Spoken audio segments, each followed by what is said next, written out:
When the waiter asked for my order at our anniversary dinner, my husband said, "She's not eating. She didn't contribute to the bill." "I'll have water," I said to the confused waiter while my husband Paul handed back my menu to him without letting me look at it. We were at the steakhouse he'd picked for our 10th anniversary, and he'd made reservations without telling me there would be conditions attached. The waiter stood there awkward holding his pad. "Ma'am, would you like to see the menu?" Paul answered for me. "She's fine. I'll have the ribeye medium rare with loaded potato." He ordered a $100 meal while telling me I couldn't eat. "Sir, is the lady not dining?" The waiter looked concerned. Paul smiled like this was normal. "She didn't bring any money, so she doesn't get to order. That's how restaurants work, right? You pay, you eat." He said it loud enough for nearby tables to hear. An older couple looked over shocked. "Paul, please. It's our anniversary." He laughed and showed the waiter his phone. "Look at our bank accounts. Hers has $14. Mine has $12,000. He'd separated our finances 6 months ago without discussing it. "She wants to be independent so she can independently pay for her own meals." The waiter shifted uncomfortable. "I could bring some bread for the table." Paul shook his head. "Bread is for customers. She's just sitting here." He turned to me. "You should have thought about dinner before you quit your job." I'd been laid off, not quit, but Paul had been telling everyone I chose to be unemployed. "I was laid off, Paul. The company downsized." He waved his hand dismissive.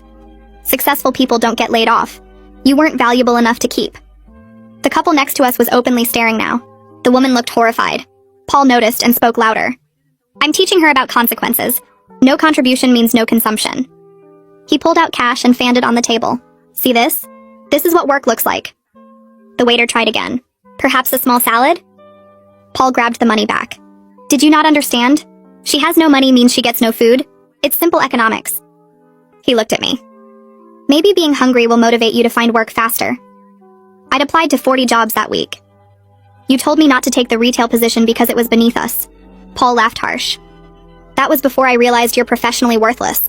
Now any job would be an improvement." The woman from the next table walked over. "Excuse me, miss, would you like to join us? We have an extra seat." Paul stood up angry. "She's my wife. She sits with me." The woman looked at him disgusted. "You're starving your wife in public." Paul pulled out his phone again.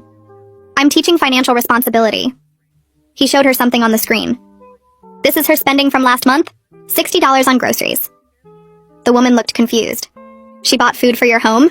Paul nodded. "With my money. Then she has the audacity to say she's broke." He turned back to me. "You spent my grocery money, so now you can watch me eat." The waiter left to get the manager. Paul didn't notice because he was pulling up more bank records. "Look, January, she spent $30 on gas.